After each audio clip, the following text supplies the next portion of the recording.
মায়া ত্যাগ করতে শেখো, দেখবে কষ্ট অনেক কমে যাবে। কারণ মায়া জিনিসটা নেশার চাইতেও খারাপ। মায়া করে করে আমরা জীবনে অনেক অনেক ভুল করে ফেলি। আমরা মনে করি, ইস, আমাকে এত ভালোবাসছে। বিশেষ করে নারীরা, পুরুষ মানুষগুলো নারীদেরকে ফাঁদে ফেলে পারে, মায়ার ফাঁদে ফেলে, যাতে তারা তাদের ফায়দাগুলো লুটতে পারে। তো চিরকাল আসলে এই যে অযাচিত মায়া, অযাচিত বিষয়গুলো থেকে যদি আমরা দূরে থাকতে পারি, অনেক ভালো থাকা যায়। আসলে চিরকাল নরম থাকতে নেই।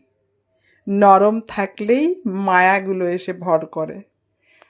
তাই কখনো কখনো শক্ত হতে হয়, একদম লোহার মতো শক্ত। না হলে সবাই নরম মাটি ভেবে কিন্তু পা দিয়ে পিষে ফেলবে। তাই আসলে আমাদের বন্ধু দরকার আছে, ভালোবাসার মানুষের দরকার আছে, কিন্তু তাই বলে এমন কিছু আমরা আসলে না করি যেটা আমাদের ভুল হিসেবে গণ্য হয়। আমরা সেই ভুলের মাসুল দিতে দিনের পর দিন কান্না, কষ্ট এগুলোকে সাথী করে নিই। আর এটাও ঠিক যে কেউ যদি আপনাকে কাঁদায়, কেউ যদি আপনাকে ঠকায়, কেউ যদি আপনাকে কষ্ট দেয়, সে তার চেয়েও বেশি পরিমাণে কষ্ট পাবে। আপনাকে কোনো প্রকার অভিশাপ দিতে হবে না, কোনো কিছুই করতে হবে না। শুধু একটু চুপ হয়ে যান। যখন দেখবেন ভুল মানুষটা আপনার জীবনে এসছে, একদম চুপ হয়ে যাবেন। চুপ হয়ে যান, নিজের মতো এগিয়ে যান।